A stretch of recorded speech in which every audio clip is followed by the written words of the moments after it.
Welcome to another episode of Ruff Talk VR, a weekly podcast with in-depth game reviews, exclusive developer interviews, and the latest MetaQuest and virtual reality news.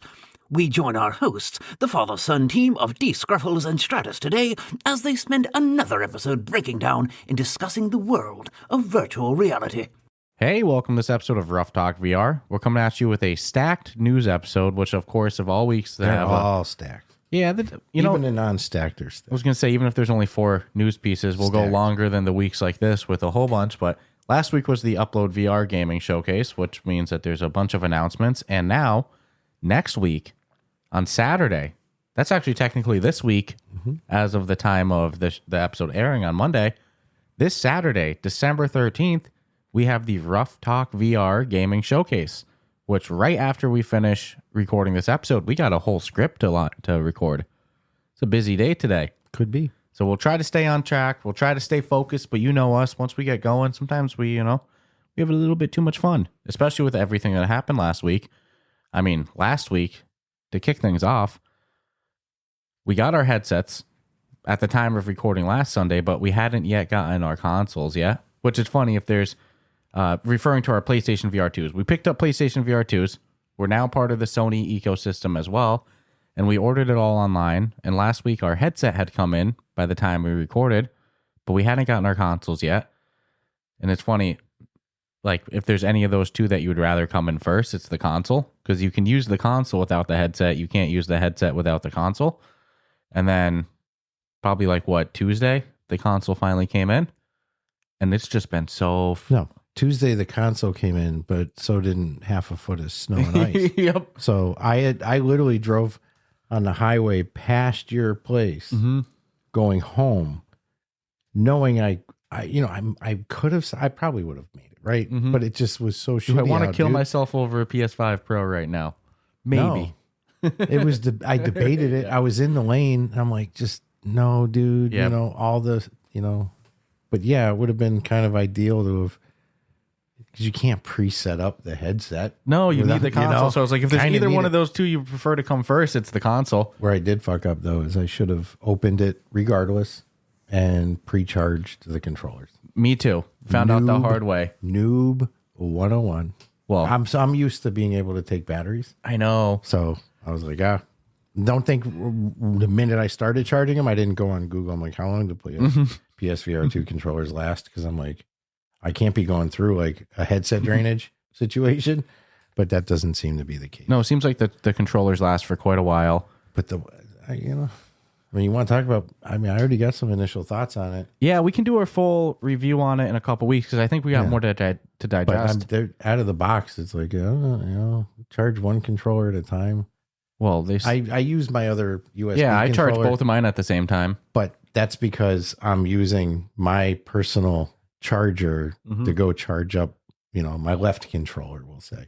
I'll say the setup out of the box, obviously being a standalone headset, MetaQuest is probably easier to just set up right out of the box. The onboarding there was the eye tracking part, and the onboarding was freaking cool. Probably one of the cooler things I've seen for a VR setup. Because it's on the TV screen. Tracy's like, what are you doing? I'm like, eye tracking. She goes, for real? I go, they have me doing some eyeball exercises. I don't know if it's real, but I'm falling for it, and it's freaking cool. I even like that when they're having you centered on your face, it gave the outline of where your eyeballs were, and it was like, make sure your eyeballs are in the middle of these circles. The eye adjustment was, at first I was real scared. I'm like, this is blurry as shit. I'm like, why is it so blurry? And then you move the wheel, the IPD wheel. Yeah, not having pancake lenses is a little bit of I love pancake lenses. The graphics more than make up for that, though. Okay, so all any pancake issues I have go right away when I just load up the screen, and I'm like, oh my god, dude, this looks so good. Yeah, the graphics are so good, and it helps that anyone who's listened for weeks shouldn't be surprised by this. We went right into GT7, Gran Turismo 7. Dude, we had games in our library before the headset and console showed up. I know. I had registered my PlayStation account, signed up for a year. Well, because it was Black Friday. Of PlayStation, what is it, PlayStation Plus? Yeah, they still have the Black Friday sale, so it was 33% off. How can you not, Then I got the email that's like, they already were like, $159 next year. We'll be billing you on this day. I'm like, is this a bill? Yeah. I'm like, no, they're telling me that it's a year from now, it's going to be $159. And then props to PlayStation Plus. They give you a shit ton of games in their library. I filled up There's almost levels, though. There's 3 different levels you can choose from. Which one do you think we got? Well, that's how my discussion went. I was like, it's no different than Xbox. It's like, we'll call it it's almost like insurance plans for your car. Like, minimum essential. What do I need to be legal? Yeah. And then what do I need if I actually hurt somebody? And then what do I need if I hurt somebody in property? So yeah, we went for the best. It was truly the best deal. Mm-hmm. And, I want to see, because I have Ubisoft and all that on both platforms, I want to see, does one look better now? Now I can do like side-by-side comparisons versus PlayStation 5. I mean, and we can start to compare Quest versions to PS VR2 versions. So developers, if you have a game dropping on multiple platforms, which my expectation right now is it's going to look better on PS. If it doesn't, I'm going to be disappointed. If I'm going to use the wire and everything, I'm going to use the console. It better freaking look better. The wire doesn't bother me.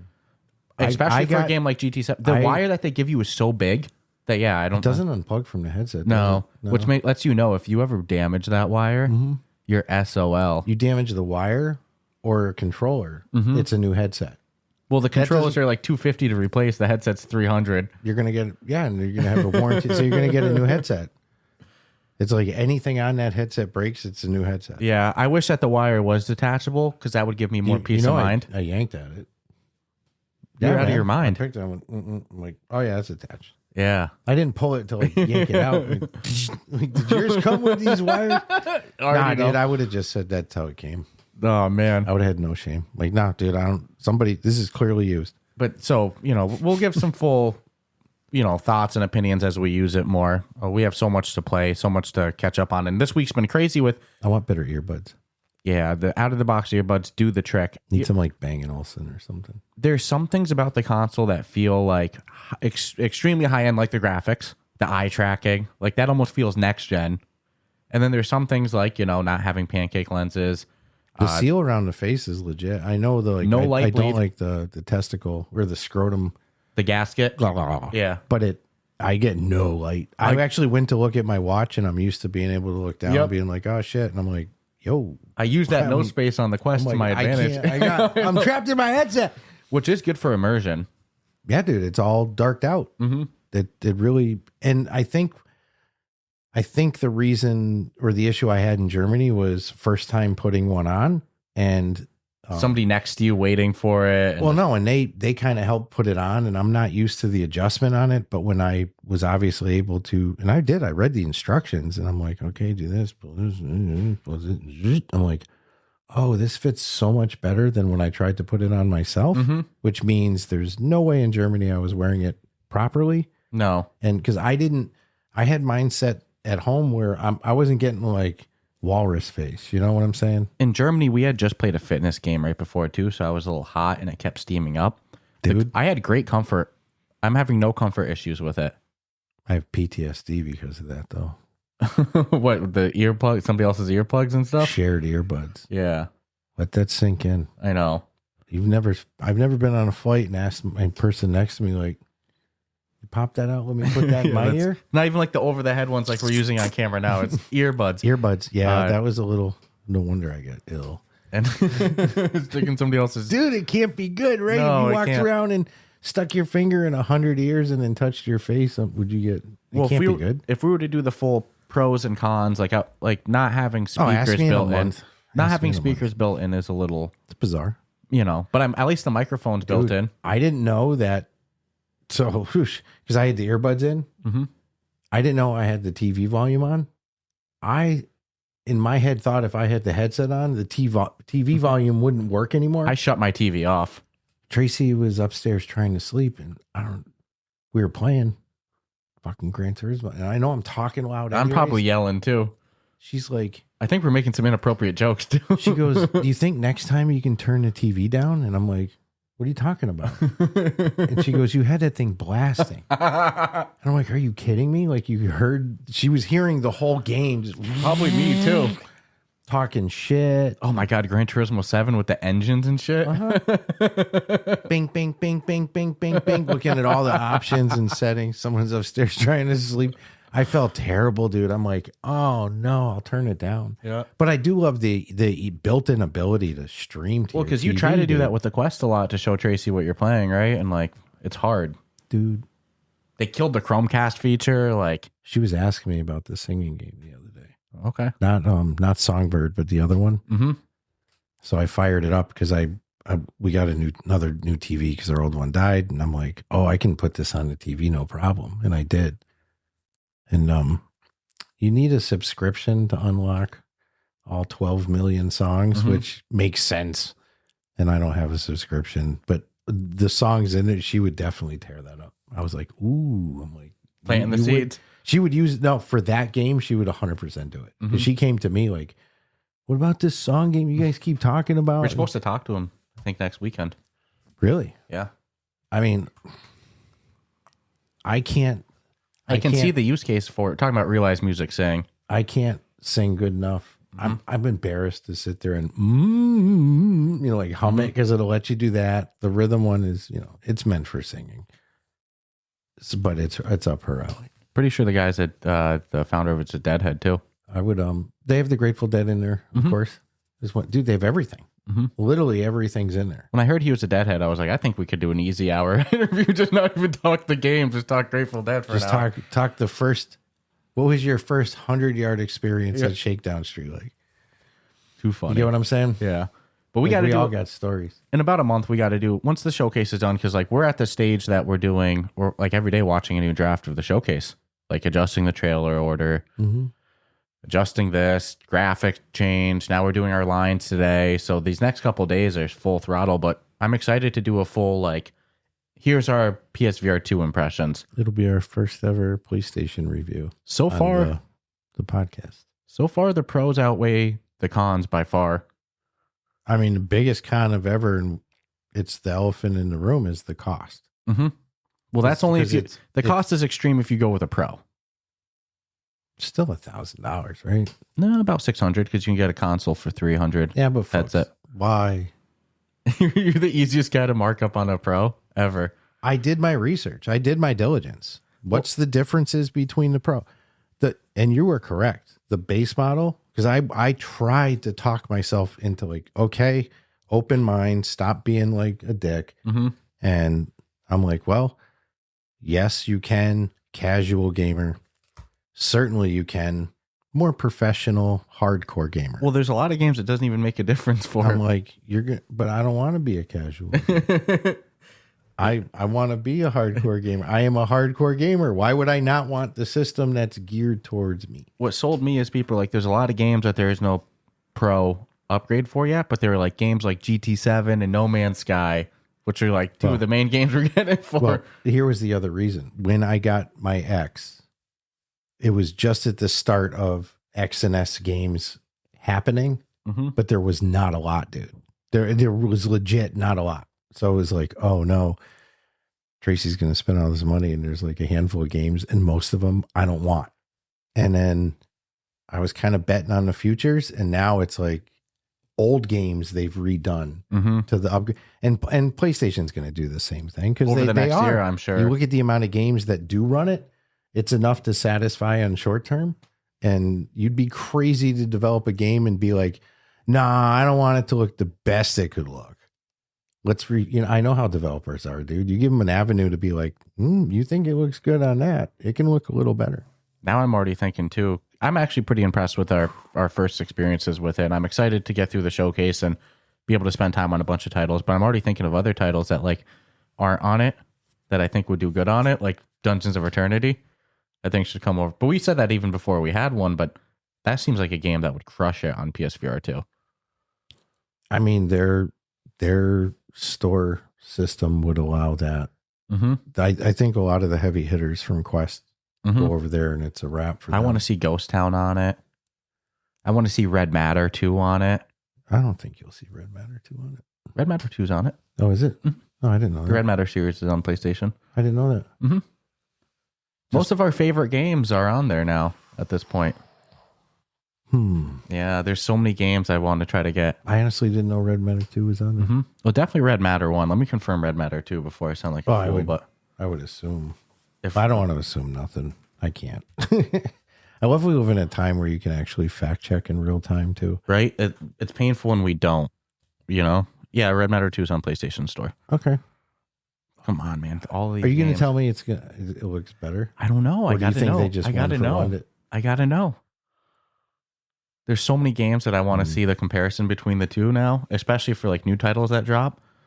I kind of want Walkabout on it, but I also we have all of our DLCs on the Quest. I don't really want to go through not having them on the PlayStation VR2. I would 100% redo every course, every fox hunt, every ball hunt, starting from the beginning. On PlayStation VR2? Mm-hmm. Yeah. If I was given access to it, yeah. I mean, a full disclosure. I won't lie, but I would do it. Yeah. So if you're a developer, you want us to check out your game awesome. on PlayStation VR2, send it over. Our first experiences have been very positive, and we'll have more thoughts on it as we use it more as our showcase wraps up. I had a great idea for Walkabout. What's that? Do you remember when The Simpsons did an episode of real Simpsons, and it was really tight computer animated Simpsons, not the shit. I won't say shit, but the laid back drawing we were used to. Go through a portal and it's like photorealistic graphics, just real VR fishing style. Just one course that plays with the dimensions between real time, computer time, and normal time. What if a course did it just for one hole? Like you go through a portal in that hole. That's kind of what I'm saying, but it would have to be more than one hole. Because it would have to tell part of this story of the 3 different layers of reality. Simpsons would be a good IP for a course. In Springfield? Cha-ching. Yeah, so much potential. Well, speaking of Walkabout too, they dropped last week their next DLC, which I know you were so excited for. And we did put out a play session of it on YouTube already. Walkabout's Alice's Adventure in Wonderland is out now in the wild. And it does so much good. I think you went on record to say it might be your favorite course. I think so. Visually, it's just great. Something about it. Just listen. The biggest thing I like about it is the unpredictability of what they brought. Because my brain was going one way, and then the minute I loaded in, I'm like, it's Walkabout spin. It's not. It's not what I was anticipating. It's not an ABC spin. This is their interpretation. Why didn't I just understand that before? It's so obvious once you see it. I knew it was going to be good anyways, but I'm like, oh, I trust the process. And the way they did the characters, like the hookah smoking caterpillar, we spent tens of minutes, 20 minutes just looking at that caterpillar. Yeah, hitting a hookah. It's so funny. The Cheshire Cat, all the characters in there, the animations on them are so good. Did they say it's their most animated course? Maybe. Ever? I mean, just look at what's going on in there. Look at the way the characters are moving, you know? I don't think there's a character that's not animated, is there? No, it's so good. They have them all. And they literally have every character. They brought a unique gameplay mechanic to it, which is some holes, and sometimes you'll do both, but sometimes you go really big in this course, and sometimes you go really small. Sometimes you need to shrink twice in order to make it in the hole.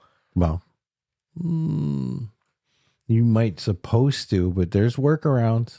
Well, when you're supposed to go to big, you can still make it in if you're normal sized instead of going big. You just can't do the opposite. Yes, if you're supposed to go small, you can't fit in the hole with Your the ball normal doesn't size fit. ball. Yeah, that's the only thing.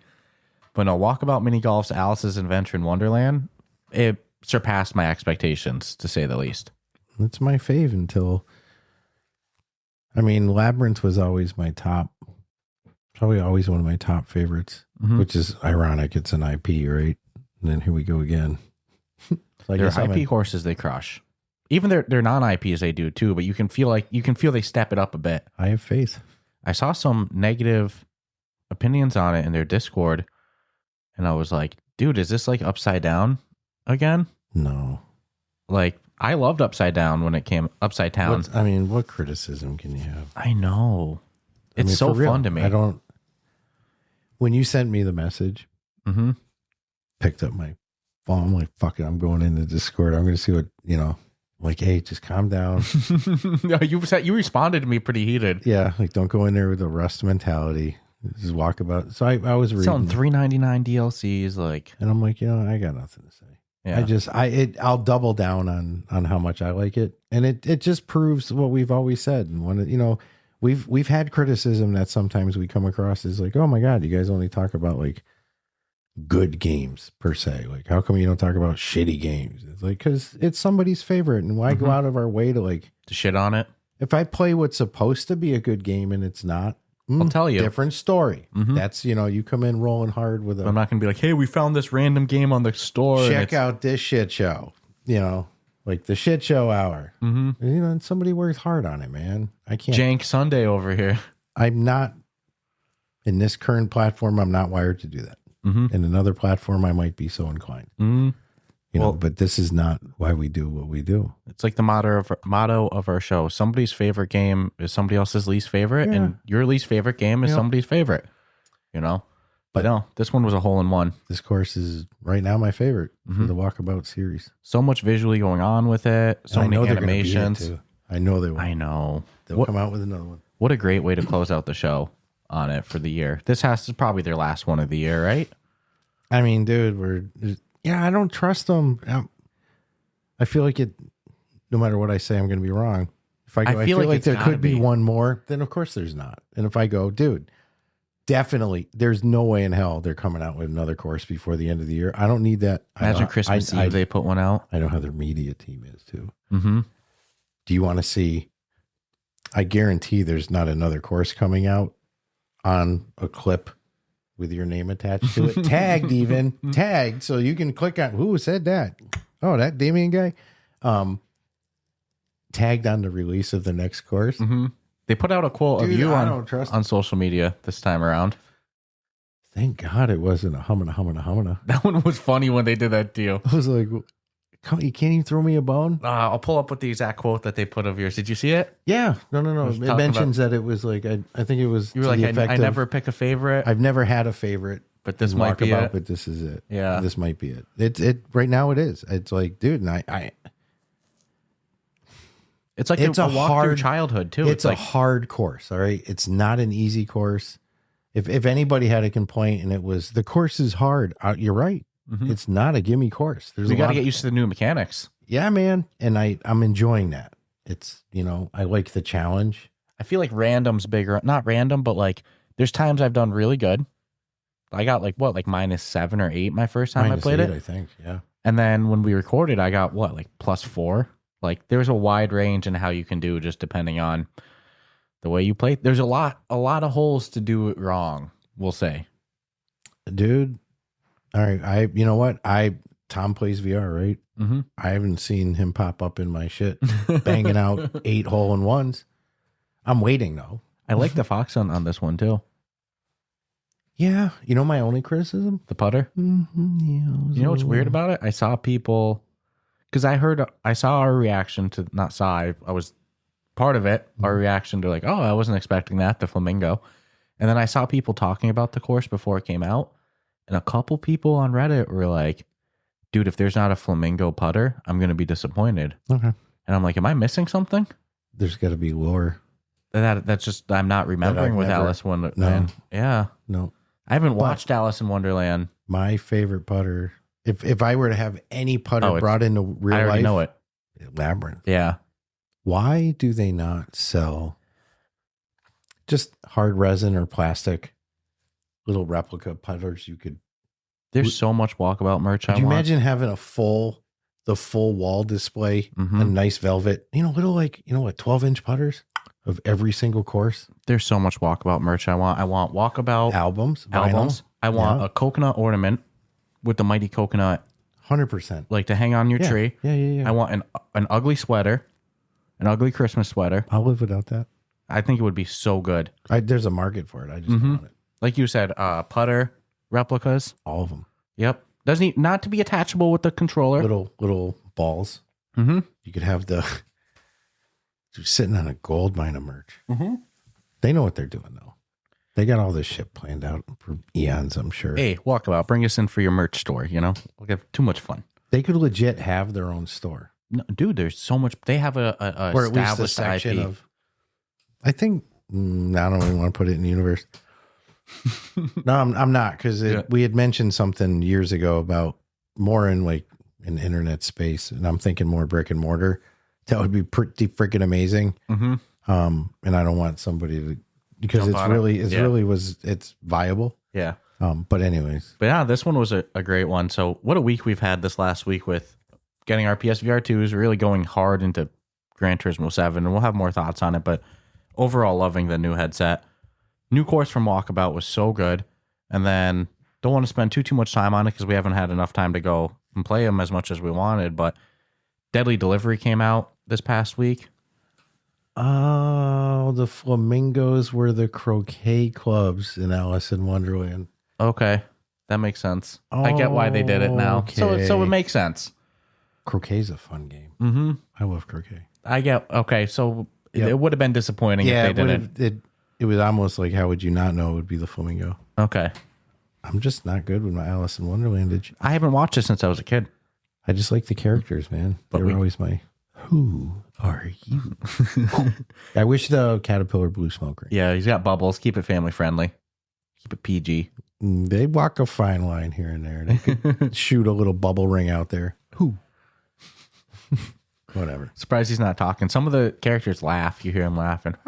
Dude, it's fun, man. Yeah, great course. But we got our headset, our PSVR 2 headsets. Absolutely loving them. We got new Walkabout Mini Golf course. Deadly Delivery came out, which we need to go back into. Such a fun game. I hate the term friend slop because it makes the game sound like it's low effort. Friend slop's just what people call that genre of game where really you catering to the 6-7 audience. Yeah. You go in, you play with a couple Game's friends. got the Riz, and if it doesn't, you'll leave with the Riz. And you try to progress until you can't, like games like Content Warning, which you go and try to make certain amount of money by capturing footage. Until you don't, then you restart. Deadly Delivery, you have to deliver packages, and you have to make X amount of money per set of days. There's 3 days per set. And if you don't make enough money, then you restart. And if you make enough money, you progress to the next, set of days. And then there's upgrades, different items you can buy. You have a skill tree, levels to the game. There's cosmetics. The game's really fun. So we need to spend some more time in Deadly Delivery. Huge props to the developers there. Flathead Studio, same studio that made We Are One, a game we both of us absolutely loved. We Are One was kind of like the last Clockwinder, but more combat-y. So Deadly Delivery, one of the best co-op multiplayer games of the year in my opinion. How to God, awesome God simulator, very gameplay loop-wise reminiscent of Black and White. That's out in the wild now. Huge props to them. I need to spend more time in there. We have a map of ours, a level of ours going into the game in early 2026. So that was voted on to be in there. Yes. That wasn't that was a community one. We said, hey, put it in. Yeah. We went over there to say, hey, about to find out who the God is. Allegedly it's happening. Yeah, that's the word on the street. So How to God's out in the wild. Huge props to the developers there, Thoughtfish. And then also Thief VR by Vertigo Games and Maze Theory. Good guy over at Maze Theory with Russ. We're big fans of Russ. Mm-hmm. Thief VR is out in the wild. I've only had time to do level 1 so far. I've seen some very positive, some not so positive. Most of the criticisms about the game extend to the AI, which at its current state in level 1, the AI is pretty rudimentary. You walk up to him, you boink him on the knee, boink him on the head. I had no problems with them. But I'm enjoying the game so far. Like, there's a ton of hidden stuff, a ton of extra side stuff to do. Like, you could run through the whole mission, or they have little side objectives to do as well too. Plenty of shit to steal, and you see your money go up. And it even tells you at the end the max amount of money that you could have found in the level. And I thought I stole everything, and I was not close to I was probably a couple $100 away from stealing the max amount. Where I left off, they just brought in the bow and arrows into it, so I'm excited to see how that extends in the gameplay. Beyond just a regular bow and arrow, there's environmental arrows, like fire arrows. There's a rope arrow, so you can shoot it at a tree. So then you can then climb up it. So the game's very interactable as well too. Like, most of the objects in there you can pick up and interact with. So I'm having a good time with Thief VR. That's out in the wild as well too. So it's just been a stacked week. And I'm so excited for our Ruff Talk VR gaming showcase. Again, this Saturday at 1 p.m. Eastern time. We'll be announcing our full schedule and sponsors this week as well too. But we're going to do it like we did our last showcase, where we have a pre-show with previously seen trailers. And then our main show is going to be, brand new trailers. So good stuff. And then as part of the slew of announcements that came last week, Stellar Cafe, made by developer Astrobeam, which we just talked to the CEO, Devin Reimer, 2 weeks ago? Wicked fun interview. Guy's got a great mind for what's next in the future of really VR and technology. It's a game that has you interact with AI-powered robots. So you can say whatever to them and you need to talk to them to advance the story. And the little demo we played was very promising, so I'm excited to experience the full game as well. And they announced that they have a release date coming this month, this week even, December 11th. The game's going to be out in the wild. So stay tuned for that. Be interesting to see what people push the boundaries of it in. They have filters on it, so I mean, you can't. I couldn't break it, but once you get thousands of people in there, you know, somebody will figure something out. I wonder if somebody will break it. Wonder if you can get them to try to talk to each other. Right? I mean, I had a lot of afterplay, but again, you're playing it in front of the dev. Not always the most relaxed circumstances for trying a game at your speed with the guy who make it right there. Yeah. Right on the phone, waiting. Like, you have any problems, let me know. Oh, I was like, he's going to think I'm a sociopath after talking with the guy that you have to help make the email. All right. Oh, yeah, dude. But no, I'm excited for him. It was it exceeded my expectations of what I thought it was going to do. With the speed. It wasn't like you're talking to Siri or Alexa. It was pretty quick. I'm excited to both experience the full game myself and hear the reception from it from others as well, too. Sweet. Cool. So it sucks. We got to play Gran Turismo 7 once or twice together. Thought we were going to jump right in and just foolishly we're going to get to play multiplayer. Interesting design decision that you have to do quite a bit before you get to the multiplayer. Like 9 levels in the cafe and the recipe books. Yeah. Complete them. Whatever. Which is fine. That's the grind of Gran Turismo. Very little is given to you. Everything is earned, bought, and upgraded. Dude, the amount of cars. Yeah, dude, it's Gran Turismo. It's the... At least anyone that you encounter in multiplayer has played the game a bit too. I don't think anyone's ever heard me on record talking any shit about Gran Turismo. Even when we didn't, no scope of owning PlayStations, because why would we? I'll let you get to your news piece in a second. I'm sorry, but I loved when you went in and you were like, they're asking me if I'm a first-time player. Yeah. You're like, I kind of have to say I am first time just to see how that is, Yeah. I can't, because I haven't had, I didn't own the past couple of PlayStations. Yeah. And you were like, dude, wait till you get to and you hadn't even gotten there yet. You're like, wait till you see how much shit you can tweak with all the settings. And you hadn't even seen. I already knew. You didn't even imagine if it wasn't in this game though. Like you were so confident of it. You were like, you don't even know. And then I go to the car profile and it's every little thing you can tweak on. I was like, I don't know enough about cars to really get into this shit right now. This is a car tuner's dream game. And literally me and my friend would can't work today. You already showed me the different wheels that you looked at, And we would go through, and dude, there's so many cars, but we would find every car we could that could be tuned up. I mean, there's some just not worth it. Max everything's never going to do shit. But man, we would compete with each other over who could tune the car the best, and then you would max test it but fantastic. But anyways, that night I saw that there was an update queued for Gran Turismo. And perfect timing. I'm like, are you kidding me? I just got it. But I had the work week from hell. I had no time to play shit last week. 1 week that you have to work bare every day. minimum playing. And I'm staring at this PlayStation 5. And even was well, I don't have to play it in VR just to get to I'd like to get to the multiplayer part. So I'm trying to justify just turn the thing on, man, control. But I just didn't have time. But and we have our showcase of all weeks. And we have this vest we got to make videos for. But you talk about willpower. I held strong. But what did come out, and we talked about it actually, I think a while ago, that they were going to do something big for reaching 100 million in sales. Which for a $70 game, $60 game is freaking insane. Yeah, we'll say those are minimums for a while too, because they always have better packages, really deluxe and all that. I'm assuming they do. I think we just bought the base one because it was half off for Black Friday. It was a steal. When I saw that, I was like, we got to grab this before this shit ends. When I saw the checkout, I was like, well, where's that discount coming from? That's a different discount. I'm like, just shut up. Buy it. Just click. I'm like, fuck, I own it for that. That was a steal. So I'm going to pay attention. And their store runs good. But anyways, they came out with their Gran Turismo 7 Spec 3 update. So I'm not going to listen. Every car that you get, again, you're not getting it handed to you. They got, of course, a good, healthy mix of cars. Couple of Ferraris in there, of course. Every car imaginable that you'd ever want is always in these games, dude. But you're also getting Even couple shitty of new cars. Well, you have to, yeah, dude. Yeah. You might. Hey, you might own a Honda Civic. Yeah.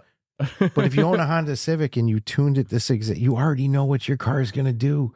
So if you can buy a $4,000 beater and be like, you're in a tuning, like, fuck, man, I spend $4,000, spend another $4,000. I got a fucking powerhouse of a little Civic. I didn't mind just using the regular controller for it either. I thought not using the PlayStation VR2 controllers would be weird.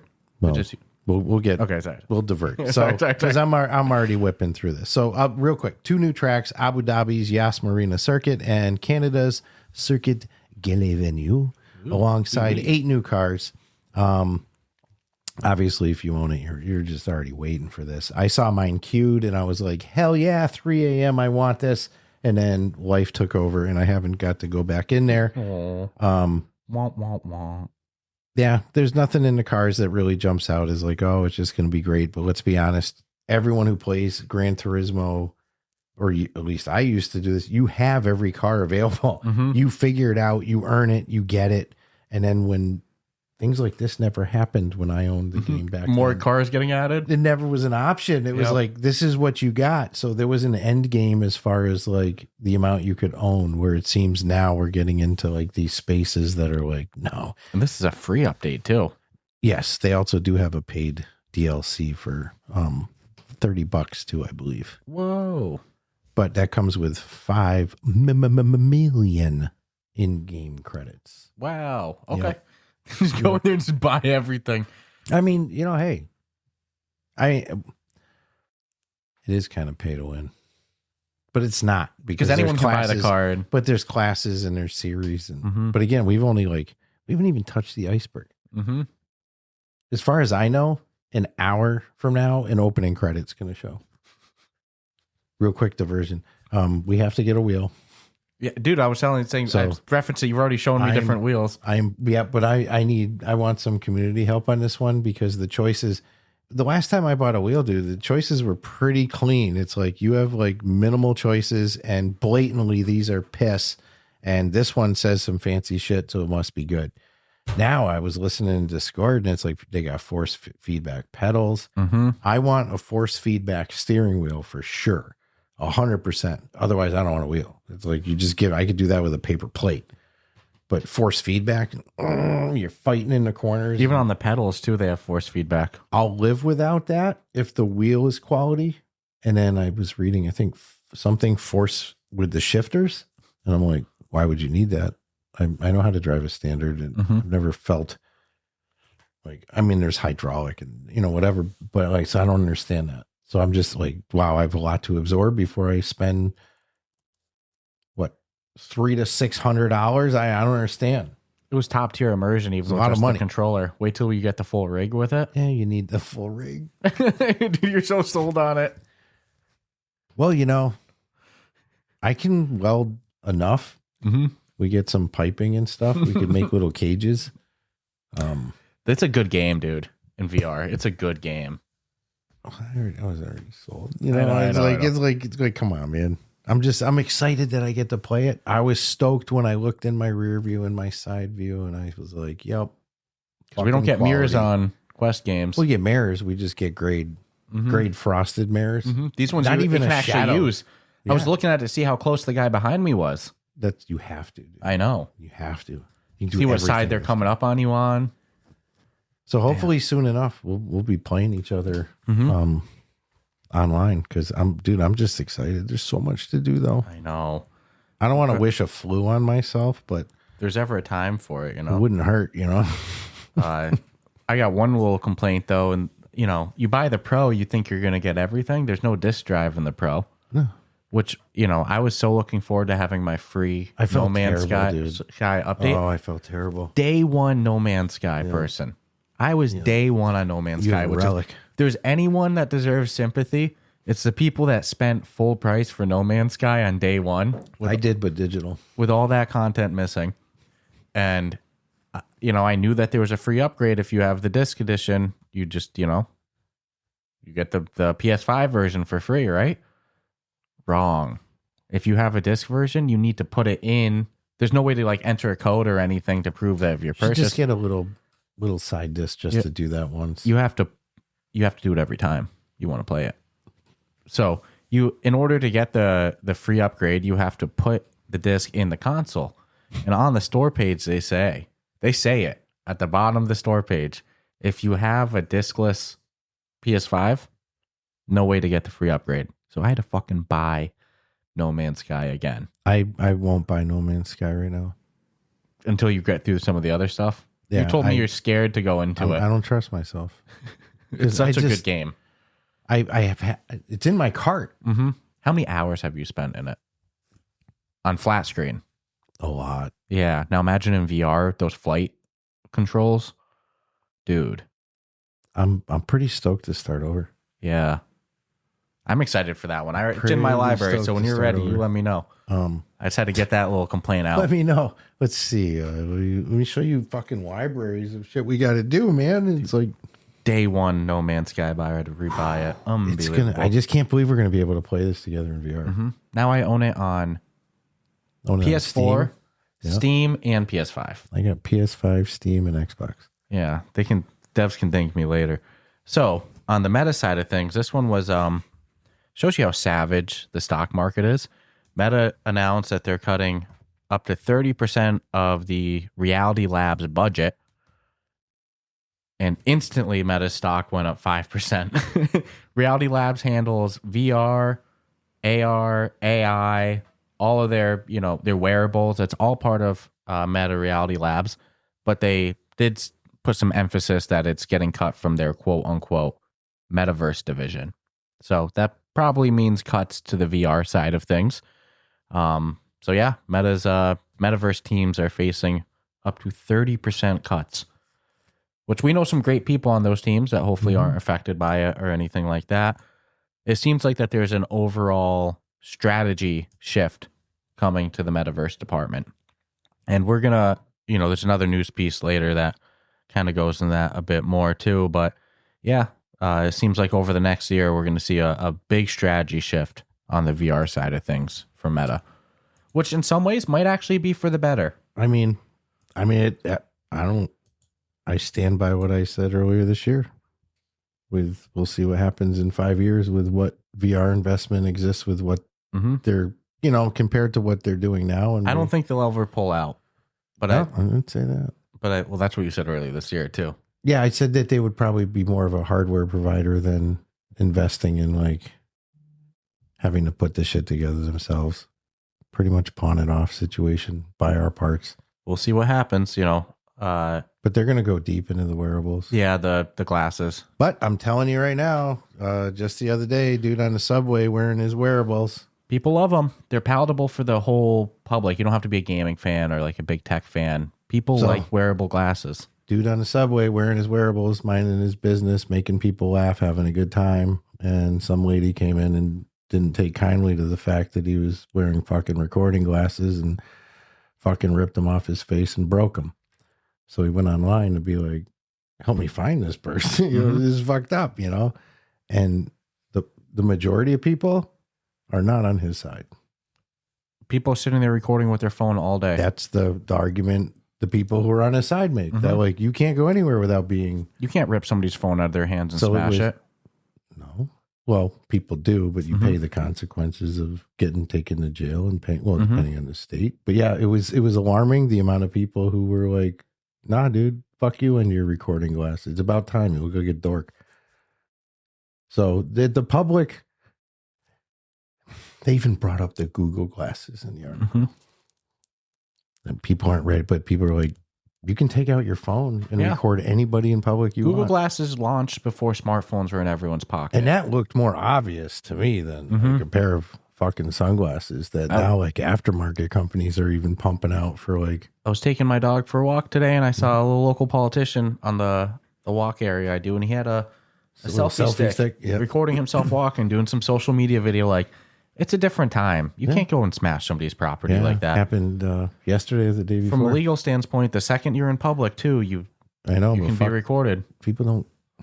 People respected the legal thing. There wouldn't be people who make a career of just standing on a sidewalk with a camera, minding their beeswax and getting. So yeah, but no, what really did freak me out was the support of it. The support of what the lady did versus the fact that, like, what did the guy do? And then it's like they were Ray-Ban glasses. Mm-hmm. It's obvious if they're recording, and it shows you they're recording. So it's not like it was one of those, oh, I dropped my glasses under your skirt. You know, it doesn't work like that. So, but yeah, it was kind of fucked up. So yeah, the Metaverse team sounds like they're facing 30% cuts. So it'll be interesting to see how that plays out. No, I just hope the best for, obviously everybody, but like you had mentioned, there are some peeps that we know that may or may not be affected, but I feel pretty good. Yeah, I feel pretty good. Nothing in stone. So coming out next week, well, not next week, a couple of days, 8, 9, 10, 3 days from now. And they may or may not be a sponsor, I think. That's the word on the street. We're going to do a full sponsor announcement, but that's the word. A little birdie told me. Came in through the window. So Neolithic Dawn, which I believe we've spoken about a couple of times and have certainly mentioned it in upcoming games coming. But they are getting their, I think it's version 1.0 release on freaking December 11th. 2 days before our showcase. There is an unconfirmed PC VR release coming. I'm excited for it. It's a survival game, but 10,000 BC. That's cool shit. So, I mean, you can't get much more survival-y than that, than 10,000 BC. No, I've got a lot of questions on it. Kind of been watching it from the side. Anything survival, I'm sold on. Yeah. Yeah. I wish I could say that we played it and it's out in early access, but at this point might as well wait for the full launch. I mean, survival sandbox, about $20 for the early access version. That's not bad. I wonder if they're going to change that at all after go up to 25 or something like that. No, drop it to 15. No, I'm just kidding. Or if they'll just keep it. The ratings are it's not bad. 3.9. But it's been out for so long, too. So many of those might be old, too. I think we had talked a while ago, too, that with some early access games, you almost wish the ratings were disabled because if the game goes full launch, should they wipe out the old reviews? Mm-hmm. Because some of those reviews are really affected by bugs that might have existed in early access, right? Yeah, like I said, I wonder how many of the low stars are from 6 months ago, a year ago. Those reviews stay. Mm-hmm. Yeah, that's kind of not fair, dude. But I'm excited to try it out when it comes out this week, dude. Might not have time to hop in there till after the showcase, but... No, we're not. It's coming out Wednesday. I know. So much to do. Or Thursday. Sorry, Thursday. So much. So, on the kind of budget cuts part, there's also a focus change for Meta's next hardware with headsets. Before it was said that they're delaying their Quest 4 for an ultralight headset. This is actually really good news. And now they say that they're delaying their ultralight headset, which would have a tethered puck, to the first half of 2027, and they're instead putting their focus on a gaming-focused Quest 4. I like how they emphasize gaming-focused. Sounds like it's going to be a higher end. It's not for work. Yeah, it's not going to be never mind, I won't make my jokes. It sounds like it's going to be a higher end priced headset as well too, but the Quest 3 was $600 at launch initially as well. Mm-hmm. 600, 650, something like that. So they say it's going to have a quote unquote large upgrade over the Quest 3. What does that mean? And what do you think? Some rumors about them no longer subsidizing the cost of the headset as well too. So sounds like they're going to start selling their headset for the same cost as everyone else, Interesting times ahead, though. I agree. That's not bad news to me to delay the ultralight headset and focus on the Quest 4. Dude, I thought that was some of the top 3 best news I heard all week from a gaming standpoint. Mm-hmm. Made me feel a lot better than them doing their other headset first, then a 4. I agree. I was like, oh boy. Other than what your argument had been, hey, we get those test features for the next headset from these sport models that they come out with. So I guess if there was any area of concern, one might say like, well, what might not get because it's not being tested in the wild first. Maybe they're trying to release it at the same time as Steam Frame. Steal some of that hype, you know? Dude, a higher end Quest 4. Well, this is for 27 though? No, it's supposed to be next year. The ultralight headset got delayed to 27. Okay. Well, it sounds like it'll be next year, but you know how meta is with hardware. That could change next week. But if part it's of the funny, they go, oh, we're laying off. We need money. What do? Pump out that gaming headset because VR's for gaming, you know? That's what people actually want. And dude, they made billions of dollars in stocking. Well, granted, that's just their valuation. It's not like their stock goes up. They actually have more money, but the value of their company went up quite a bit, 5%, which when you have Meta's revenue is quite a bit when they announced those cuts, which is savage, but you know. No, there's a lot of investors who they just don't like the amount of money being tossed around for the purposes that it is. VR's for gaming. There's great world building apps. We don't need this whole metaverse, Horizon Worlds vision. Just give us games, and it sounds like that's a little bit what they're going back towards. So a gaming-focused Quest 4 is their next priority. Sign me up. I'm happy with that direction. Yeah, but again, let's see where the chips are going to fall. But some of the best news I've heard all week, aside from the grim that came before it, which is kind of shitty. You think those people they're going to let go would have been probably critical to the help pushing but whatever. Palmer Lucky's looking for some of the best. Look, hopefully that all those 30% cuts is focused on Horizon Worlds, and the rest, you keep the VR hardware people, but we'll see. We talked about this cute little game. I don't even want to call it a game. Birdseed VR. You were actually very excited for it when we first talked about it. Yeah, man. From Buffalo. Love the name. Yeah. They're really going out of their way. And again, I'm hands off on this so far, but they're going out of their way to create like the most realistic bird or I guess avian experience that you could have. Kind of walkabout graphics, it looks like. And, a little bit. I'd be hard pressed to think that is not Unreal 5. But I'm liking the fact that, and again, not having played this yet, if you play this a lot and you were out in your local woods, and I know you do a lot of hiking and you heard, you'd be like, damn, I know exactly what that bird is. It's a cardinal. Yeah, I have a cardinal recorded so I can put it in my yard to talk to a cardinal. But anyways, I was kind of digging what they were going. It seems meditative. You got your camera, you don't have a gun, you're not going in there hunting and shooting these birds. Your idea is to photograph them.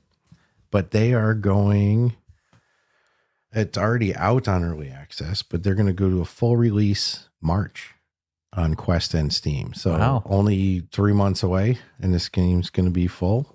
That's crazy that March is only 3 months away. Which tells me that the work they've put into the early access it's paying off, and things are being figured out. But I'm just curious. What I do like, it does say Quest 3 and 3S, not Quest 2. Yeah, I was kind of afraid of this. The ratings aren't that bad.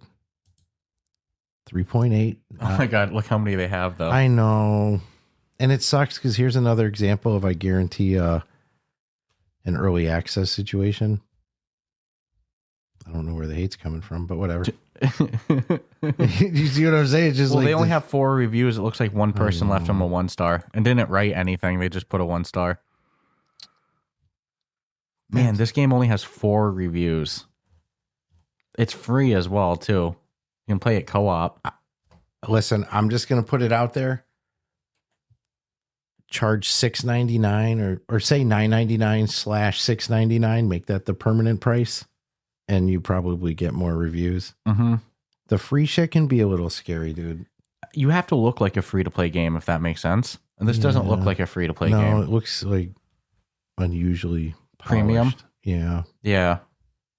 I agree. They'd almost be better actually selling multiplayer. It's supposed to be for social. It's like, I really dig what they're trying to do. I suppose maybe I should. Let's try to hop in after this week, after the showcase. Yeah. I mean, because we've talked about it for we can go bird watching now. Yeah, dude, man. I mean, it's not going to cost us anything, but I'd almost argue, as we would any free game, that putting some value to your game would in some cases be better than none.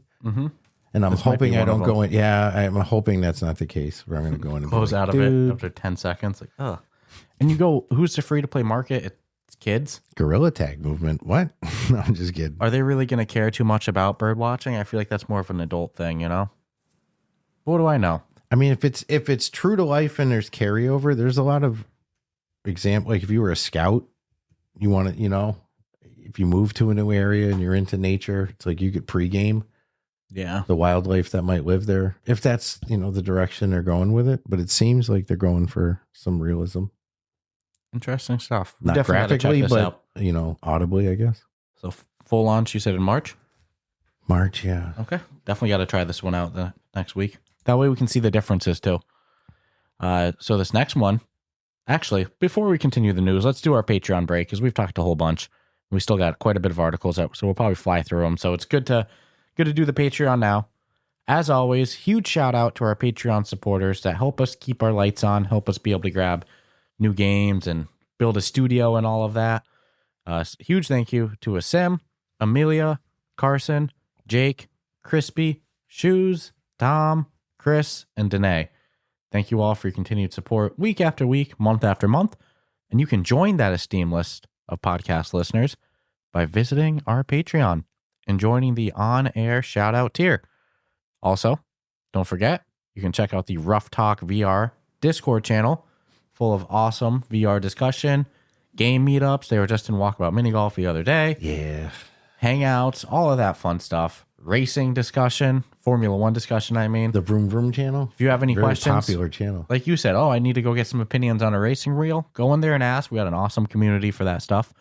And then, don't forget, through the end of the year, using code word Ruff Talk VR, all one word, you get 20% off any game or app on the MetaQuest store, except Deadpool. And after the start of the year, it just goes down from 20% to 10%, but the code still exists. So save some money on any app or game on the MetaQuest store, except Deadpool, by using code word Ruff Talk VR at checkout. Were they so worried about I have to mention it every time, I know, except Deadpool. But was the fear that I don't know. these creators are going to kill our, Motley Crue 5%. Something a little hypocritical to impose it without option on every developer on your platform, except when you put out a game and you go, well, I don't want no discount on my game. it's just weird, right? Yeah, I mean, it's whatever. I just Funny. like the way you throw in the Except Deadpool. except Deadpool. Yeah. But yeah, code word Ruff Talk VR at checkout. I gifted somebody a game this past week and I used that discount code on it. Amazingly, I tried to buy something pretend, and it would have given us credit, but not them. It was hardware, right? Yeah. So that is a very That's why I'm just mentioning the interesting games and apps situation. right now. I'm just mentioning games and apps. But full disclosure, the code does work in hardware. Mm-hmm. But Yeah, the checkout process was being weird. So I'm mentioning just games and apps. we get something you don't. You know, you'd support us, So on the list of cool shit to come last week that was announced, remember Guardians Frontline? It was like real-time strategy. Mhm. You could build stuff, your turrets and stuff, and it was also a first-person shooter. They announced their follow-up to it called Guardians Planetfall. It's going to be coming to Quest 3 and PSVR2. Sorry. It's going to be coming to Quest 3 and PC VR, Steam VR next year in early access. And it looks freaking good. It looks less like Guardians Frontline with the real-time strategy and looks like it does more of a Helldivers 2 type thing with team-based missions, extraction missions, all that stuff. But it looks freaking good. I'm hyped for this one. And no official date, just said it's going to be coming in early access in 2026 on Quest 3 and Steam. Okay. Freaking cool. And there's going to be an in-game map editor, just like Guardians Frontline. So there's going to be able to have community maps and stuff like that. Interesting stuff. You want to hear something of an interesting stuff? I'm here for the interesting. This is like, dude, there's the collaborations, and then there's like, wow, wouldn't have seen this coming, but it was kind of made for it. So a collaboration between Alice in Wonderland and Pencil. Well, Mighty Coconut, Walkabout Mini Golf, and Pencil. We met the Pencil crew at least one of the developers at PAX so East. Freaking nice. what makes this awesome. So let me see if I do a little plagiarism. Ian, I'm plagiarizing. I'm Ian gonna Hamilton. have to. So Pencil is a sketch game. You can, trace per se, set your tracing paper level, take real paper, real pencil, trace over it. If you're an art scrub like me, you can actually produce. I sent you pictures, I think, of a couple of things I did. Mm-hmm. You went and tried it like the day after PAX East. Dude, I was so excited for I wanted to play it, that minute, but I'm like, no, I'm not going to bug this guy until after. People were getting PAX East. really immersed into it at PAX too. You saw people going hard with it. Yeah, man, and you can put up they were putting up the art, and it was cool to see the similarities, which proves it works, right? I mean, there were variances, but let's be honest, some people are artists and they know what they're doing. But you're going to trace Don Carson's drawings from, he's the lead designer for Alice in Wonderland, for Walkabout Mini Golf, also probably the lead designer on a shit ton of their courses. Former Disney Imagineer, Don Carson. Art director at Mighty Coconut. Step-by-step lessons, dude. We'll teach you how to draw Walkabout's version of characters from Alice in Wonderland. That's freaking cool. Oh my God. Do you know how much money Don could probably command in the real art world to doing be drawing like, lessons? I'm taking 25 students this Thursday for a 1 hour, which maybe he does, who would pay good money to get that kind of lesson. You can get it. Remember how good we did with the Bob Ross one? Mm-hmm. Dude, come on. Learn to draw with Don Carson. Mm-hmm. Well, his drawings, he's not going to be the one teaching you, but cool freaking shit, dude. Oh, I misunderstood then. Oh, I thought maybe he was going to be in the. No, it sounds like it's just his drawings. I was leaning on the fence that he would be. Well, you do learn to draw through him. It's his drawings. Step-by-step lessons available. Yeah. Man, I took it in my head to like this next level. I just got way too excited for like, Don's going to teach you each step. He is teaching you, What if it's his voice at It's least? his drawings. That's him teaching you. It's his drawings. What if it's his voice though? It's cool shit though. Oh man. I didn't even watch the preview for the little trailer, but I don't think. Yeah, they show this at the Upload VR showcase. Yeah. I was just wondering if that. Well, their step-by-step directions is probably his lessons, It's probably his drawings, right? Yeah, his directions. So don't take what you said too if far you off. don't have pencil, get pencil. If you don't know how to draw, you need it. Good for kids too, dude. Mm-hmm. Good use case of VR. And I'll tell you what, I thought I could do a couple of the easy ones, and I'm like, I'm just going to do a hard one. No, not even close. You have to learn how to do shadings and stuff. I've started to see artists use Quest 3 headsets and pass through to trace murals on like windows of businesses and stuff like that. So instead of just freehanding it, they have their full tracing to do. Makes sense, right? That's a great use case of VR. I was like, that makes sense. Shows you how good pass through is. Yeah. Project the image that you want to put on the window, and then you paint from there. Put on that PlayStation pass through. Appreciate that color pass through. Yeah. Anywho, that's one of my things. So, also shown off last week at the Upload VR showcase, we had the next game from CoatSync. CoatSync is the developers of the recent Men in Black Most Wanted. Their next game is going to be called Skytail, which lets you soar in the skies. You're going to use telekinesis to interact with the environment on it. And there's not too much info on it, but visually it looks freaking beautiful. So you're going to be flying around in their next game, Skytail. Why do I feel like I've heard that name before for a game? Sky is used in a lot of games. That just something specific. I don't know. But this one looks interesting.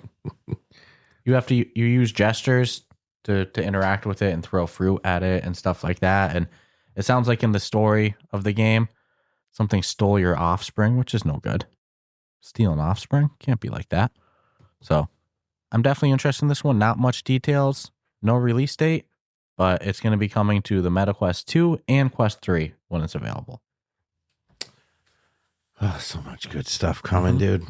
So Soul Protocol is coming to Quest and Steam VR sometime in early 2026. One could argue that usually means within the first 3 months.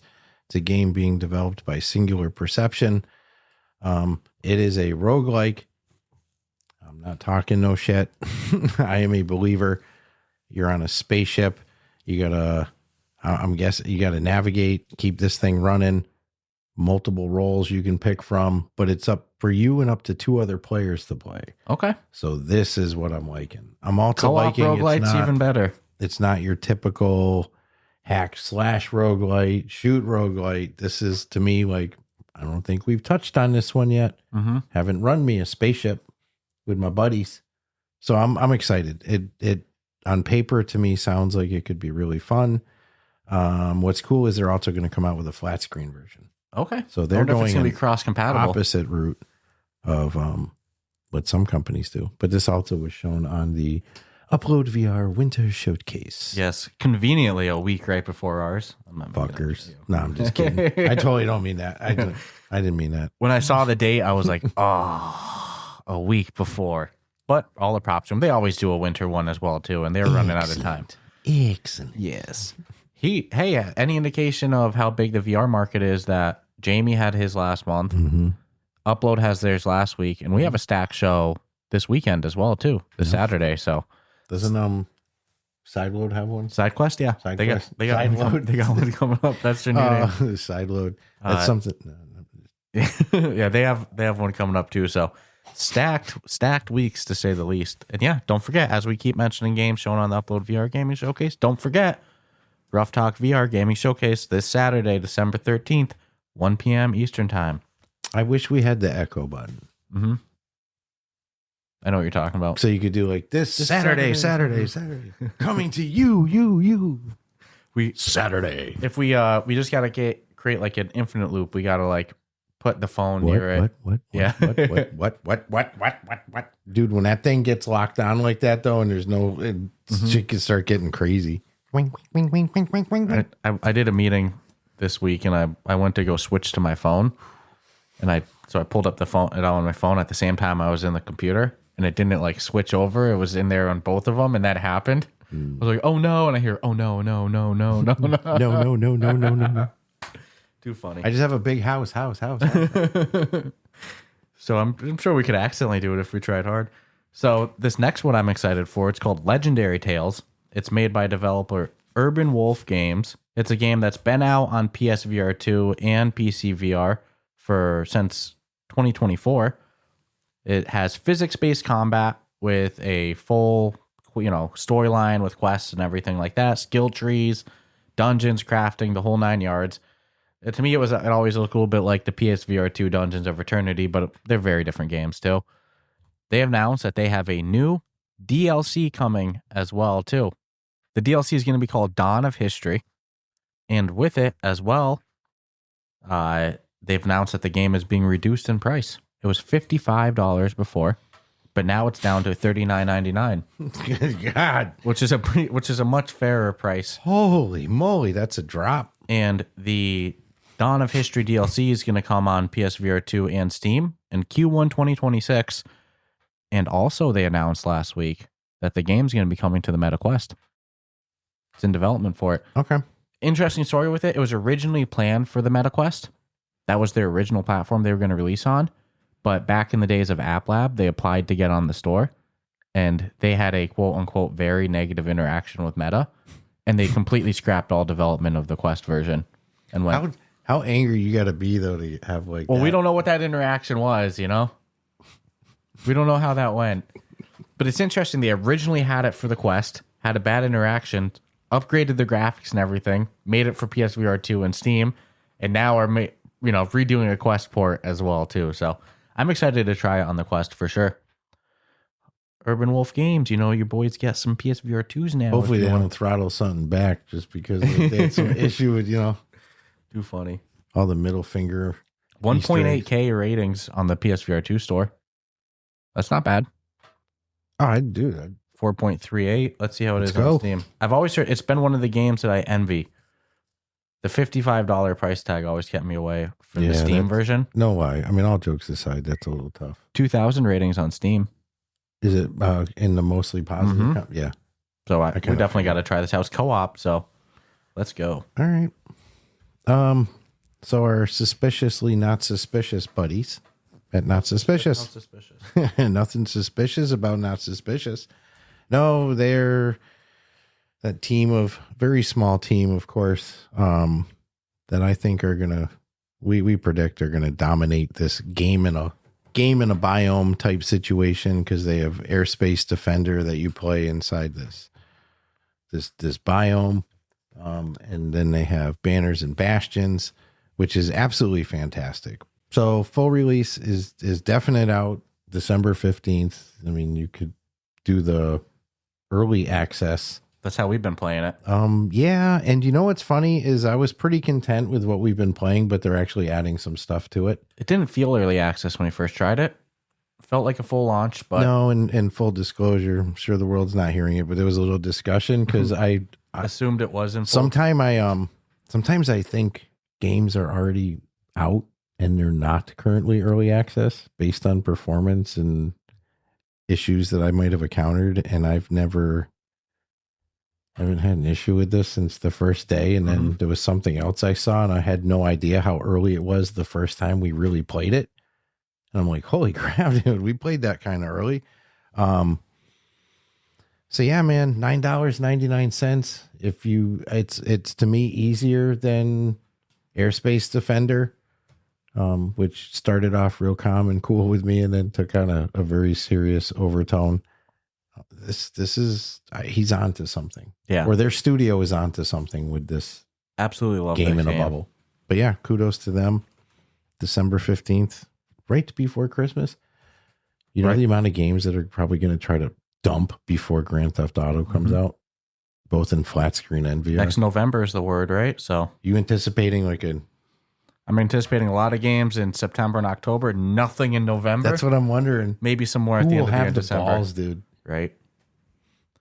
Good stuff though with Banners and Bastions. Yeah, no, dude. Did you think they were going to go right from Airspace Defenders to Banners and Bastions that quick? Who knows what they got next then? Because those are so vastly different games. Probably next one's gonna be an orb though. I'm confident of that. Give them a couple of 100 days and they give you a game. So, and they were on our last, VR gaming showcase too. So let's see. This is cool.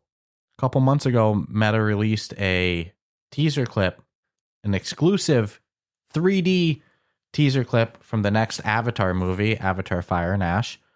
And now, 3 months later, we've gotten a second teaser clip made by James Cameron with his new company, Lightstorm Vision. And Meta's bragged quite a bit about bringing James Cameron in for, working on film stuff. I imagine for upcoming headsets more than even just the Quest 3. And so now we've gotten 2 exclusive teaser clips in full 3D for Avatar Fire and Ash, which makes me hope that when the full film's out of theaters and stuff like that, you're going to be able to get a VR version of it.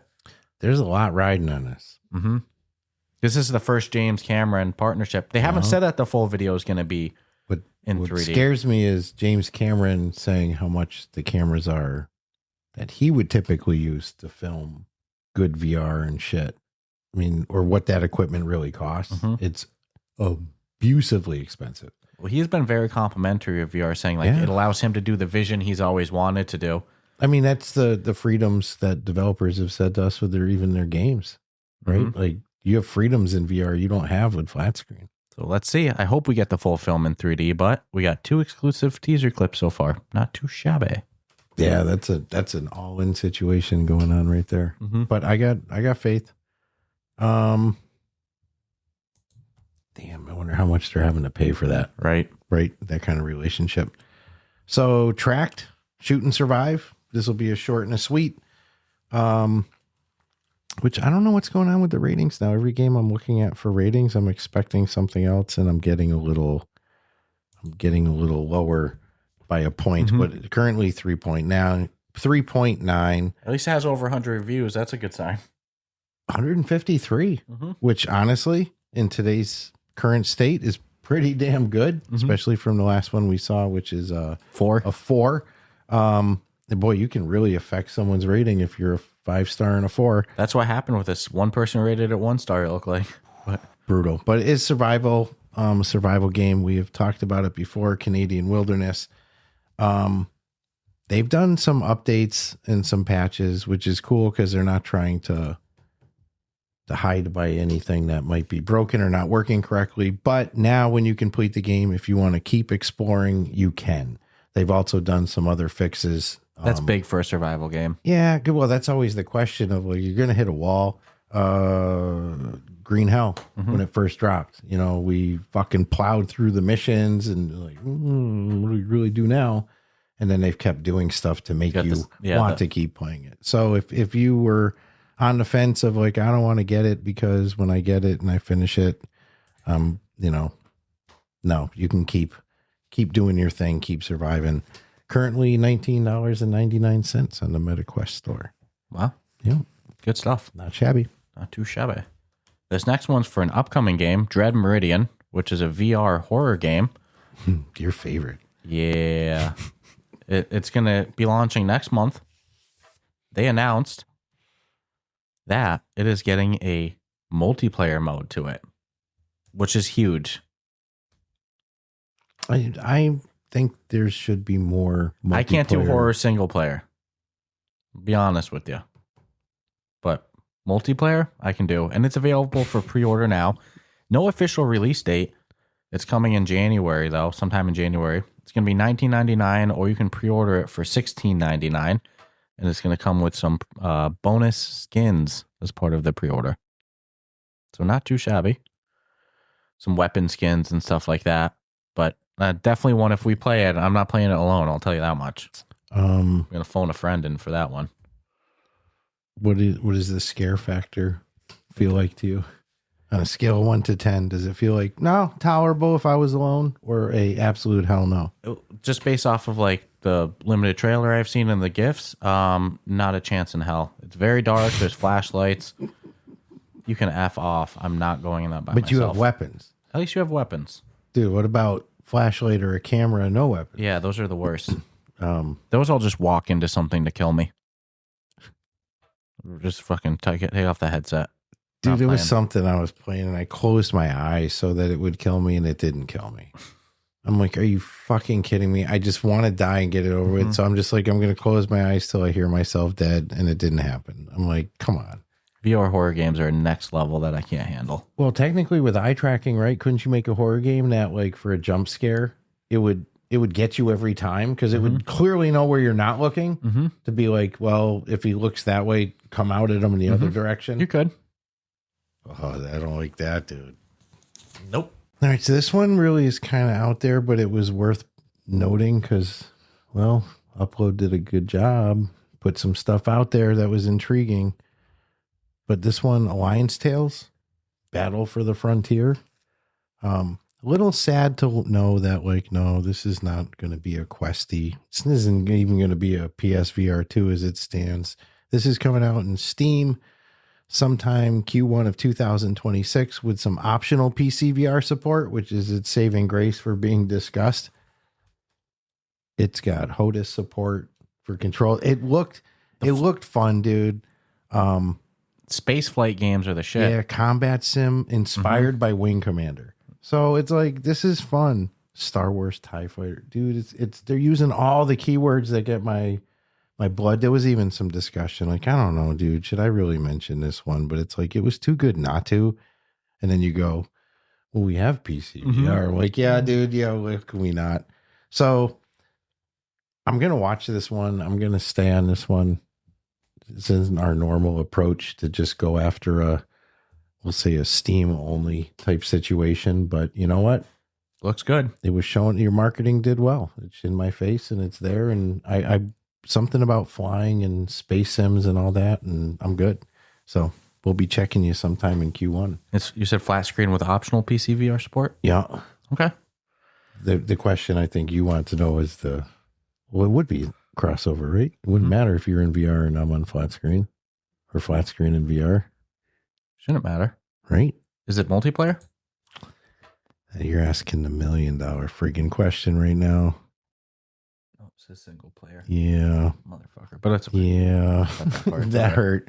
That stung. I already knew. That stung. But hey, it's got HOTAS support. It's got touch controller support. So I'll definitely be checking that one out when it's available. I'm excited for it. Motion controller support. Yeah. Mm-hmm. Yeah, dude. Looking forward to that one. This next one, I actually stole this one from you. I felt bad right after I took it, and you went, "Oh, you took my next one," and I went, No, I was happy you did. I was like, "Oh, something about the name I felt like it was attractive to you." But Pirates VR Jolly Roger, it's out now on Steam and PlayStation VR2. They announced that next month in January, it's going to be coming to the Quest 3 and 3S on January 29th. So I'm excited for this. You explore strange ruins. You solve puzzles, fight off threats from animals. You get a magic lantern, a flintlock pistol, and according to Upload VR, the campaign takes about 4 hours. But let's see. It's set in a Caribbean island, and you're searching for Davy Jones' treasure. Okay. I'll check it out on the Quest. This one looks fun. I always was jealous it wasn't on the Quest, so There's not a lot of there's not really any good pirate seafaring games on the Quest. No. It's available for pre-order now. Graphics don't look bad, right? Am I crazy? No, it doesn't look bad. $14.99 full price or pre-order now for $12.99. Let's go. Story-based pirate game. I'm in. Not too bad. How much? 14? 14. Damn. Made by Incuvo. Same studio behind they're one of the developers of it. I think they're helping bring it over to the Quest. They're technically the main developer Split Light Studio, but on the store page you see Incuvo there, and they're the developers of Green Hell and Tract. So sounds like they're helping bring it to the Quest. Good stuff. Okay. So he's dude, no shame in getting someone who's done it before to help you get your, and again, this space is still tolerable enough with people that you can do that versus, a day would be screw you, man. You know how hard it was for me to, so it was announced at MetaConnect 2025 that there would be the ability coming to your headset to link your Discord account. And that is slated for 2026. Nothing has changed except there is early rollouts happening, and you can go through some rigmarole if you want.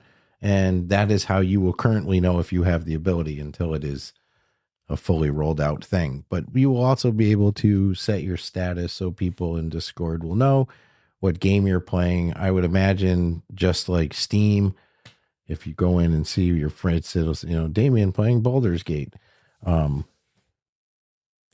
Is what it is. We knew it was coming. Mm-hmm. I think at least it's optional. You don't have to do it. My question I'm going to have for long term, will I be able to have my Discord chat up if I want while I'm playing something and streaming something? Can I move my Discord onto its own panel in game and lock it while I play a game? So there is some really serious being able to use Discord in a headset will be a game changer. Yeah, man. But at least you have to connect, like to share your status. I'll never forget. I didn't know that Discord did it automatically with Steam.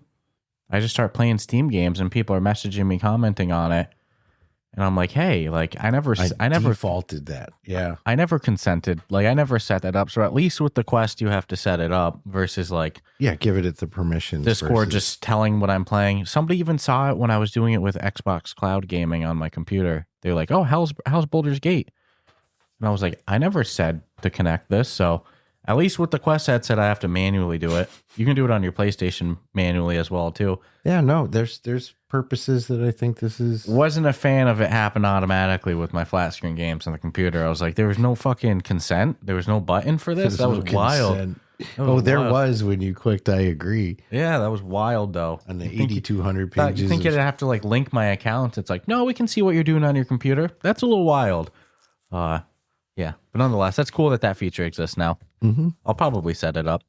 So I like to leave my shit. Actually, no, we play so much shit that's not out yet. Dude, I'm not connecting my shit. And then it was even a Steam thing that had you not told me about, it would have been a problem. They ain't worth it. As far as you know, I'm not even online. Good point. Do you know what? Honestly, though, I almost wish we had two accounts. A burner account for just fun. Just as long as I could get a key for the stuff that's not out yet on my second account when it comes out. Correct. Just to have not whatever.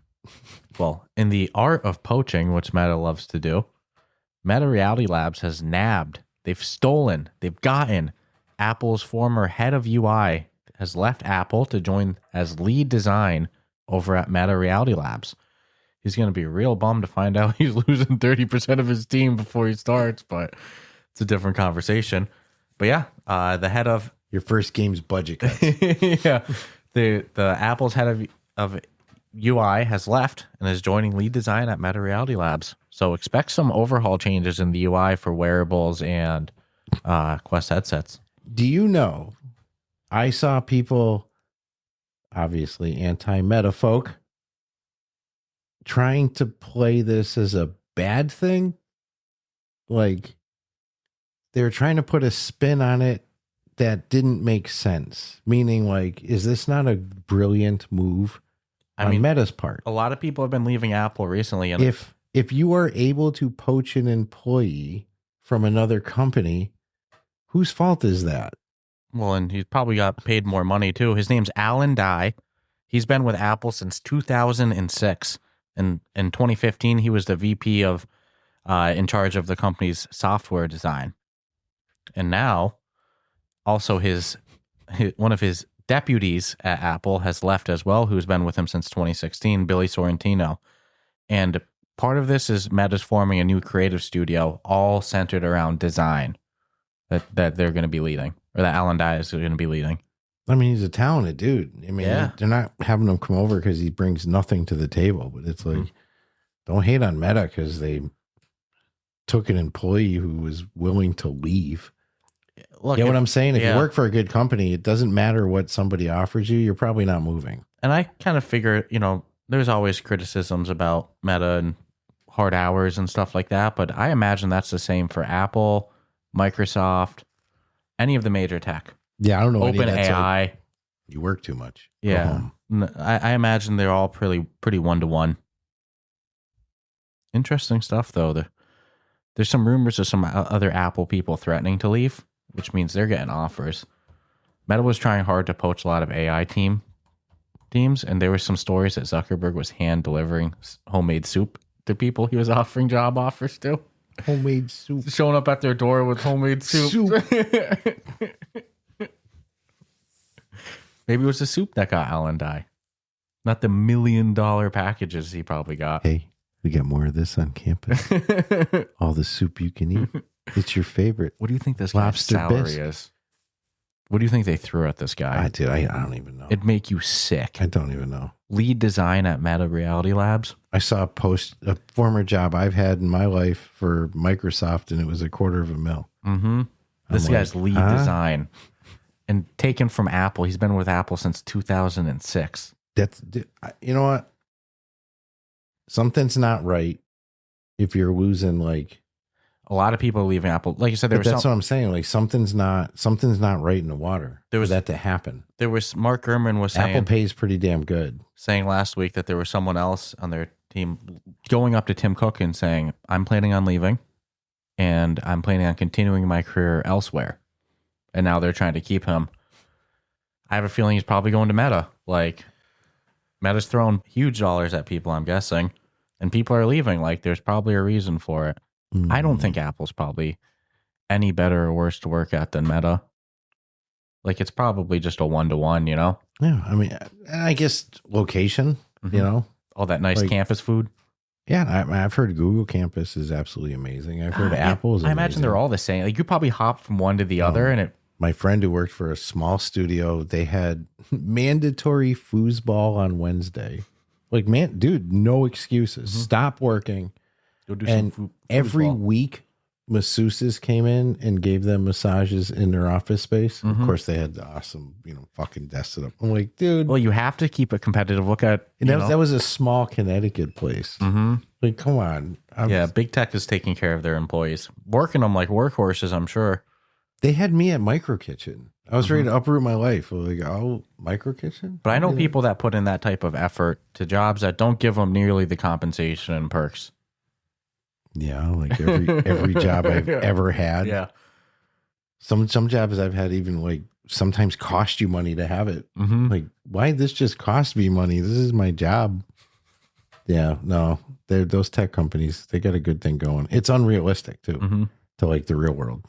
We even talked to people about that if you leave and you try to go back to regular life, you're screwed. You're gonna be like, where's the kitchen? If Alan Dyer was getting dude. Employee stock, if he was getting company stock, I imagine he was, right? He's been there since 2006. Yeah. That stock value has gone up like a mofo. He ain't letting go of that either, I bet. He's probably balling out of control. If you start seeing him sell his stock, I would. Yeah. How do I monitor Alan Dyer's profile? Right? No, I don't want to know nothing. I don't want to know nothing about those peoples.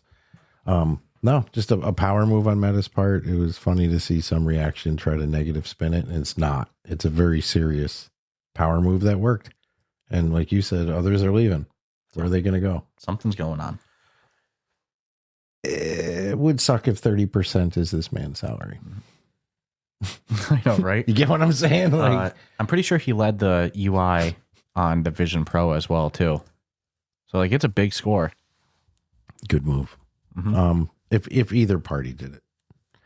So, Meta smart glasses, the hot new thing. We're going to have these in our faces for years. We're still anxiously awaiting our ability to abscond a pair of the newest versions of wearables, with the actual display glasses itself. But the SDK is now available to developers to play with, just can't ship it. So they can, my pea brain is not understanding the vastness that this is going to unlock in the world of development. But I guess from a development standpoint, if you can tie it into your phone and see in real time on your phone, sure. You know, for mixed reality experiences and such, it's, to me, also a good news of Meta's strength in the industry that they can do that. I don't see them with a lot of current competition in the wearables world. No. There is some aftermarket wearables I'm seeing, but I might actually buy one just to see if it's better or worse. Oh, it's worse.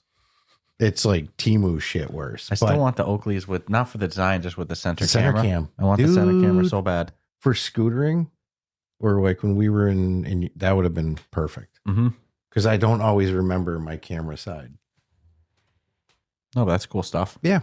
They don't let you ship the apps yet, right? No. You can just play with it. That's how I look at it. It's a toy. And I don't think it's for the display glasses yet. I think it's just the smart glass, like we have. Which you go like, what apps would you build for that? It makes it sound like they're so like third world. But hey, if you're a developer and you want to get ahead of that's where it's important. You can start to practice how to develop on it. I'm sure eventually it'll come to display glasses. Like get ahead of the curve for sure. So this was a long one. We got our script to do, so we'll wrap this baby up, but not before saying the upcoming VR games through the end of December. We have, I love this name to start things, Saucer Commander coming December 9th to MetaQuest 3. Boom Carts coming December 11th to MetaQuest. Dimensional Double Shifts coming to the Galaxy XR headset on December 11th. Samsung's headset. Flight, haven't heard too much about that since that initial excitement.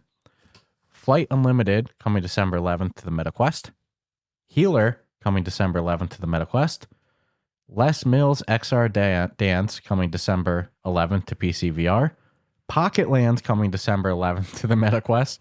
Stellar Cafe coming December 11th to the MetaQuest.